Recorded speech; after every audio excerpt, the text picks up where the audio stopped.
Back ಕಲಬುರಗಿಯಲ್ಲಿ ಭೀಕರ ರಸ್ತೆ ಅಪಘಾತ, 4 ಬಲಿ. ರೌಡಿ ಶೀಟರ್ ಜಯರಾಮ್ ಹತ್ಯೆಗೈದಂತಹ ಡೆಡ್ಲಿ ಅಟ್ಯಾಕ್ನ ದೃಶ್ಯ ಪಬ್ಲಿಕ್ ಟಿವಿಗೆ ಲಭ್ಯ.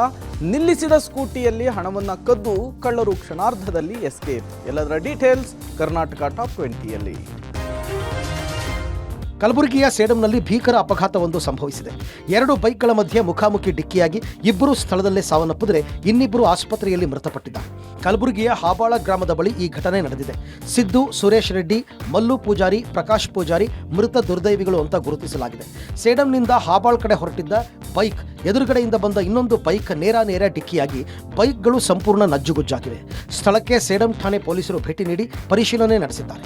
ಇನ್ನು ಚಿತ್ರದುರ್ಗ ಜಿಲ್ಲೆಯ ಕುರುಬರಹಳ್ಳಿ ಬಳಿ ಕೃಷಿ ಹೊಂಡಕ್ಕೆ ಬಿದ್ದು ವ್ಯಕ್ತಿಯೋರ್ವ ಸಾವನ್ನಪ್ಪಿದ್ದಾನೆ. ಆಕಸ್ಮಿಕವಾಗಿ ಕೃಷಿ ಹೊಂಡಕ್ಕೆ ಬಿದ್ದು ವೈದ್ಯ ಡಾಕ್ಟರ್ ಜಯರಾಮ್ ನಾಯಕ್ ಮೃತಪಟ್ಟಿದ್ದಾರೆ. ಘಟನೆ ಸಂಬಂಧ ಹೊಸದುರ್ಗ ಠಾಣೆಯಲ್ಲಿ ಪ್ರಕರಣ ದಾಖಲಾಗಿದೆ. ಇನ್ನು ಕಲಬುರಗಿಯಲ್ಲಿ ಮಾರ್ಚ್ 4ರಂದು ರೌಡಿ ಶೀಟರ್ ವೀರೇಶ್ ಎಂಬಾತನ ಹತ್ಯೆಯಾಗಿತ್ತು. ಪ್ರಕರಣ ಸಂಬಂಧ ಶಿವು ಎಂಬ ಆರೋಪಿಯನ್ನ ಬಂಧಿಸಲಾಗಿದೆ. ಮಾರ್ಚ್ 4ರ ರಾತ್ರಿ ಎಲ್ಲರೂ ಕುಡಿದು ಎಣ್ಣೆ ಹೊಡಿತಾ ಇದ್ದಾಗ 50,000 ಹಣ ಕೊಡುವಂತೆ ವೀರೇಶ್ ಪೀಡಿಸ್ತಾ ಇದ್ದ. ಇದರಿಂದ ಸಿಟ್ಟಿಗೆದ್ದಿದ್ದ ಶಿವು ಕಬ್ಬಿಣದ ರಾಡ್ನಿಂದ ಹಲ್ಲೆ ಮಾಡಿ ಕೊಲೆಗೈದಿರುವುದಾಗಿ ಪೊಲೀಸ್ ತನಿಖೆಯಲ್ಲಿ ಬೆಳಕಿಗೆ ಬಂದಿದೆ. ಕಾರ್ಮಿಕರನ್ನ ಕೂಲಿಗೆ ಕರೆದೊಯ್ಯುತ್ತಿದ್ದ ಪಿಕಪ್ ವಾಹನ ಪಲ್ಟಿಯಾಗಿ 18 ಕಾರ್ಮಿಕರಿಗೆ ಗಾಯಗಳಾಗಿವೆ. ಚಿಕ್ಕಮಗಳೂರು ಜಿಲ್ಲೆಯ ಕಳಸಾ ತಾಲೂಕಿನ ಬಾಳೆಖಾನ್ ಎಸ್ಟೇಟ್ ಬಳಿ ಈ ಘಟನೆ ನಡೆದಿದೆ. 18 ಕಾರ್ಮಿಕರ ಪೈಕಿ 6 ಜನರಿಗೆ ಗಂಭೀರ ಗಾಯವಾಗಿದೆ. ಗಾಯಾಳುಗಳಿಗೆ ಕಳಸಾ ತಾಲೂಕು ಆಸ್ಪತ್ರೆಗೆ ದಾಖಲಿಸಿ ಚಿಕಿತ್ಸೆಯನ್ನ ನೀಡಲಾಗಿದೆ. ಸ್ಥಳಕ್ಕೆ ಕಳಸಾ ಪೊಲೀಸರು ಭೇಟಿ ನೀಡಿ ಪರಿಶೀಲನೆ ನಡೆಸಿದ್ದು ಕಳಸಾ ಪೊಲೀಸ್ ಠಾಣೆಯಲ್ಲಿ ಪ್ರಕರಣ ದಾಖಲಿಸಿದ್ದಾರೆ. ಇತ್ತ ಮಂಡ್ಯ ಜಿಲ್ಲೆಯಲ್ಲಿ ಕೆಇಬಿ ನಿರ್ಲಕ್ಷ್ಯಕ್ಕೆ ಲೈನ್ಮ್ಯಾನ್ ಬಲಿಯಾಗಿರುವ ಆರೋಪ ಕೇಳಿಬಂದಿದೆ. ಕೆಲಸ ಮಾಡುತ್ತಿದ್ದಾಗಲೇ ವಿದ್ಯುತ್ ಪ್ರವಹಿಸಿದ ಹಿನ್ನೆಲೆಯಲ್ಲಿ ಮೊಹಮ್ಮದ್ ಅರ್ಷದ್ ಅಲಿ ಸಾವನ್ನಪ್ಪಿದ್ದಾರೆ ಎನ್ನಲಾಗಿದೆ. ವಿದ್ಯುತ್ ಶಾಕ್ನಿಂದ ಕೆಳಗೆ ಬಿದ್ದು ಗಂಭೀರವಾಗಿ ಗಾಯಗೊಂಡಿದ್ದರು. ಆಸ್ಪತ್ರೆಗೆ ಕರೆದೊಯ್ಯುವ ಮಾರ್ಗದ ಮಧ್ಯೆ ಅರ್ಷದ್ ಕೊನೆಯುಸಿರೆಳೆದಿದ್ದಾರೆ. ಅಧಿಕಾರಿಗಳ ಸೂಚನೆಯಂತೆ 3 ಲೈನ್ಮ್ಯಾನ್ಗಳು ಕೆಲಸ ಮಾಡ್ತಾ ಇದ್ರು. 11 ಕೆವಿ ಲೈನ್ನಲ್ಲಿ ಓವರ್ಲೋಡ್ ಆಗಿ ಪದೇ ವಿದ್ಯುತ್ ಕಡಿತ ಹಿನ್ನೆಲೆಯಲ್ಲಿ ದುರಸ್ತಿ ಕಾರ್ಯ ಮಾಡ್ತಾ ಇದ್ರು. ಈ ವೇಳೆ ಏಕಾಏಕಿ ವಿದ್ಯುತ್ ಪ್ರವಹಿಸಿ ಈ ದುರಂತ ನಡೆದಿದೆ. ರಾಯಚೂರು ಜಿಲ್ಲೆಯ ಶಾಖೋತ್ಪನ್ನ ವಿದ್ಯುತ್ ಕೇಂದ್ರಗಳಾದ ಆರ್ಟಿಪಿಸಿ ಮತ್ತು ವೈಟಿಪಿಎಸ್ ತಾಂತ್ರಿಕ ಸಮಸ್ಯೆಯಿಂದ ಅತ್ಯಂತ ಕಡಿಮೆ ಪ್ರಮಾಣದ ವಿದ್ಯುತ್ ಉತ್ಪಾದಿಸ್ತಾ ಇವೆ. ರಾಯಚೂರಿನ ಶಕ್ತಿನಗರದಲ್ಲಿರುವ ಆರ್ಟಿಪಿಎಸ್ ವಿದ್ಯುತ್ ಕೇಂದ್ರದ 3 ಘಟಕಗಳು ಬಂದ್ ಆಗಿದೆ. ತಾಂತ್ರಿಕ ಸಮಸ್ಯೆಯಿಂದ 8 ಘಟಕಗಳಲ್ಲಿ 3 ಘಟಕಗಳು ವಿದ್ಯುತ್ ಉತ್ಪಾದನೆ ನಿಲ್ಲಿಸಿವೆ. ರಾಜ್ಯದಲ್ಲಿ ಬೇಸಿಗೆ ಹಿನ್ನೆಲೆಯಲ್ಲಿ ವಿದ್ಯುತ್ಗೂ ಕೂಡ ಬೇಡಿಕೆ ಹೆಚ್ಚಾಗಿದೆ. ಇದರ ಬೆನ್ನಲ್ಲೇ 3 ಘಟಕಗಳು ಬಂದ್ ಆಗಿರೋದು ಆತಂಕಕ್ಕೆ ಕಾರಣವಾಗಿದೆ. ವಿದ್ಯುತ್ ಬೇಡಿಕೆ ಹೆಚ್ಚಳ ನಡುವೆ 1, 2, 4ನೇ ಘಟಕಗಳು ಕಾರ್ಯಸ್ಥಗಿತಗೊಂಡಿವೆ. ಹೀಗಾಗಿ 1720 ಮೆಗಾವ್ಯಾಟ್ ವಿದ್ಯುತ್ ಉತ್ಪಾದನಾ ಸಾಮರ್ಥ್ಯದ ಕೇಂದ್ರದಲ್ಲಿ 5 ಘಟಕಗಳಿಂದ ಕೇವಲ 763 ಮೆಗಾವ್ಯಾಟ್ ಉತ್ಪಾದನೆಯಾಗುತ್ತಿದೆ. ಇನ್ನು ಜಿಲ್ಲೆಯ ಎರ್ಮರಸ್ ನಲ್ಲಿನ ವೈಟಿಪಿಎಸ್ ವಿದ್ಯುತ್ ಕೇಂದ್ರದಲ್ಲಿ 2 ಘಟಕಗಳಲ್ಲಿ 1 ಘಟಕ ಸ್ಥಗಿತವಾಗಿದೆ. ಬೇಸಿಗೆಯಲ್ಲಿ ತಾಂತ್ರಿಕ ಸಮಸ್ಯೆಯಿಂದ ವಿದ್ಯುತ್ ಘಟಕಗಳು ಬಂದ್ ಆಗುತ್ತಿರುವುದು ರಾಜ್ಯದಲ್ಲಿ ಲೋಡ್ ಶೆಡ್ಡಿಂಗ್ ಭೀತಿ ಹೆಚ್ಚಿಸಿದೆ. ಕೊಪ್ಪಳ ಜಿಲ್ಲೆಯ ಗಂಗಾವತಿ ತಾಲೂಕಿನ ಸಣಪುರ ಕೆರೆ ಸಮೀಪದ ತುಂಗಭದ್ರಾ ಎಡದಂಡೆ ಕಾಲುವೆಯ ಪಕ್ಕದಲ್ಲಿ ಕುಳಿತಿದ್ದ ವಿದೇಶಿ ಪ್ರಜೆಗಳ ಮೇಲೆ ಮಾರಣಾಂತಿಕವಾಗಿ ಹಲ್ಲೆ ಮಾಡಲಾಗಿದೆ. ನಿನ್ನೆ ತಡರಾತ್ರಿ ಈ ಘಟನೆ ನಡೆದಿದ್ದು, ಹಲ್ಲೆಗೆ ಒಳಗಾದವರನ್ನ ಆನೆಗೊಂದಿ ಗ್ರಾಮದ ಅಂಬಿಕಾ, ಮಹಾರಾಷ್ಟ್ರದ ಪಂಕಜ್, ಒರಿಸ್ಸಾ ಮೂಲದ ಬಿಬಾಸ್, ಇಸ್ರೇಲ್ನ ನಾಮ್, ಜರ್ಮನ್ ದೇಶದ ಡೇನೈಲ್ ಎಂದು ತಿಳಿದು ಬಂದಿದೆ. ಹಲ್ಲೆಗೊಳಗಾದವರಿಗೆ ಸರ್ಕಾರಿ ಉಪವಿಭಾಗ ಆಸ್ಪತ್ರೆಯಲ್ಲಿ ಚಿಕಿತ್ಸೆ ನೀಡಲಾಗಿದೆ. ಇನ್ನು ಒರಿಸ್ಸಾದ ಬಿಬಾಸ್ ಎನ್ನುವ ಪ್ರವಾಸಿಯು ನಾಪತ್ತೆಯಾಗಿದ್ದಾನೆ.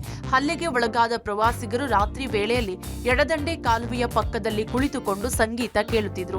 ಏಕಾಏಕಿ ಆಗಮಿಸಿದ 3 ಜನರ ಗುಂಪು ಹಲ್ಲೆಯನ್ನು ನಡೆಸಿ ಕಾಲುವೆಗೆ ತಳ್ಳಿದ್ದಾರೆ ಹಾಗೂ ಮಹಿಳೆಯರ ಜೊತೆಗೆ ಅನುಚಿತವಾಗಿ ವರ್ತಿಸಿದ್ದಾರೆ ಎಂಬುದು ತಿಳಿದು ಬಂದಿದೆ. ಸ್ಥಳಕ್ಕೆ ಗ್ರಾಮೀಣ ಠಾಣೆಯ ಪಿಐ ಹಾಗೂ ಸಿಬ್ಬಂದಿ ಭೇಟಿ ನೀಡಿ ಪರಿಶೀಲನೆ ನಡೆಸಿದ್ದಾರೆ. ಹಲ್ಲೆಗೈದವ ಪತ್ತೆಗೆ ಪೊಲೀಸರು ಮುಂದಾಗಿದ್ದು ಗಂಗಾವತಿ ಗ್ರಾಮೀಣ ಠಾಣೆಯಲ್ಲಿ ಪ್ರಕರಣ ದಾಖಲಾಗಿದೆ.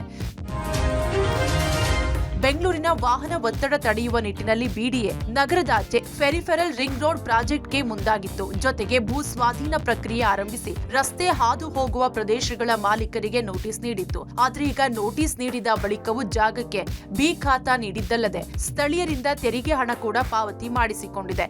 ಇದರಿಂದ ಗೊಂದಲಕ್ಕೆ ಒಳಗಾಗಿರುವ ಜನ ಬಿಡಿಎ ನಡೆ ವಿರುದ್ಧ ಆಕ್ರೋಶ ಹೊರಹಾಕಿದ್ದಾರೆ. ದಾಸನಪುರ ಹೋಬಳಿಯ 15ಕ್ಕೂ ಹೆಚ್ಚು ಗ್ರಾಮದ ಜಾಗದಲ್ಲಿ ಫೆರಿಫೆರಲ್ ರಸ್ತೆ ಮತ್ತು ಬಿಎಂಟಿಸಿ ಬಸ್ ಡಿಪೋ ಡಿಪೋ ಹಾಗೂ ಟ್ರಕ್ ಟರ್ಮಿನಲ್ ಮಾಡೋದಕ್ಕೆ ಭೂ ಸ್ವಾಧೀನ ಮಾಡಿಕೊಳ್ಳುವುದಕ್ಕೆ ಮಾಲೀಕರಿಗೆ ಬಿಡಿಎ ನೋಟಿಸ್ ನೀಡಿತ್ತು. 2006 ನೋಟಿಫಿಕೇಶನ್ ಆಗಿದ್ದ ಯೋಜನೆಯನ್ನ ಮಧ್ಯ ಕೈ ಬಿಟ್ಟಿರೋದಾಗಿಯೂ ಹೇಳಿತ್ತು. ಆದ್ರೆ ಏಕಾಏಕಿ 20 ವರ್ಷದ ಬಳಿಕ ರಸ್ತೆ ನಿರ್ಮಾಣಕ್ಕೆ ಮುಂದಾಗಿ ನೋಟಿಸ್ ನೀಡಿತ್ತು. ಈಗ ನೋಟಿಸ್ ನೀಡಿದ ಬಳಿಕವೂ ಈ ಭಾಗದ ಮಾಲೀಕರ ಬಳಿ ಮತ್ತೆ ತೆರಿಗೆ ಪಾವತಿ ಮಾಡಿಸಿಕೊಂಡಿದೆ. ಫೆರಿಫೆರಲ್ ರಿಂಗ್ ರೋಡ್ 2ರ ಯೋಜನೆಗೆ ಸಂಪೂರ್ಣ ವಿರೋಧ ವ್ಯಕ್ತವಾಗ್ತಿದೆ. ಸದ್ಯ ಟ್ರಕ್ ಟರ್ಮಿನಲ್ ಮಾಡೋದಾಗಿ ಭೂ ಸ್ವಾಧೀನಕ್ಕೆ ಬಿಡಿಎ ಮುಂದಾಗಿದೆ. ಬೆಂಗಳೂರು ಹೊರವಲಯದ ಬನ್ನೇರುಘಟ್ಟ ಜೈವಿಕ ಉದ್ಯಾನವನದ ರಕ್ಷಣಾ ಕೇಂದ್ರದಲ್ಲಿ ಆರೋಗ್ಯವಾಗಿದ್ದ ಹೆಣ್ಣು ಚಿರತೆ ಶ್ಯಾಡೋ ದಿಢೀರನೆ ಸಾವನ್ನಪ್ಪಿದೆ. 2011ರಲ್ಲಿ ಮೈಸೂರು ಮಹಾರಾಜರ ಕುಟುಂಬದಿಂದ ಬಂಡೀಪುರ ಅರಣ್ಯದಲ್ಲಿ ಸಂರಕ್ಷಿಸಲ್ಪಟ್ಟು ಬನ್ನೇರುಘಟ್ಟ ಜೈವಿಕ ಉದ್ಯಾನವನಕ್ಕೆ ರವಾನಿಸಿದ್ದ ಶ್ಯಾಡೋ ಚಿರತೆ ಪಬ್ಲಿಕ್ ಫ್ರೆಂಡ್ಲಿಯಾಗಿ ಪ್ರವಾಸಿಗರ ಆಕರ್ಷಣೆಯಾಗಿತ್ತು. ಆದರೆ ಆರೋಗ್ಯವಾಗಿದ್ದ ಚಿರತೆ ಸಾವಿಗೆ ಬನ್ನೇರುಘಟ್ಟ ಜೈವಿಕ ಉದ್ಯಾನವನದ ಅನುಭವ ಇಲ್ಲದ ವೈದ್ಯರು ಮತ್ತು ಅಧಿಕಾರಿಗಳ ನಡುವಿನ ಭಿನ್ನಾಭಿಪ್ರಾಯಗಳೇ ಕಾರಣ ಎಂದು ಪ್ರಾಣಿ ಪ್ರಿಯರ ಆರೋಪವಾಗಿದೆ. 2000ಕ್ಕೂ ಅಧಿಕ ಅಪರೂಪದ ವನ್ಯ ಜೀವಿಗಳ ತಾಣವಾಗಿರುವ ಬನ್ನೇರುಘಟ್ಟ ಜೈವಿಕ ಉದ್ಯಾನದಿಂದ ವರ್ಷಕ್ಕೆ 50 ಕೋಟಿಗೂ ಅಧಿಕ ಹಣ ಸಂಗ್ರಹವಾಗುತ್ತಿದೆ. ಆದರೆ ಪ್ರಾಣಿಗಳ ಪಾಲನೆ ಪೋಷಣೆಗಿರುವುದು ಓರ್ವ ವೈದ್ಯ ಮಾತ್ರ, ಅದು ಕೂಡ ಅನುಭವ ಇಲ್ಲ ಎನ್ನಲಾಗುತ್ತಿದೆ.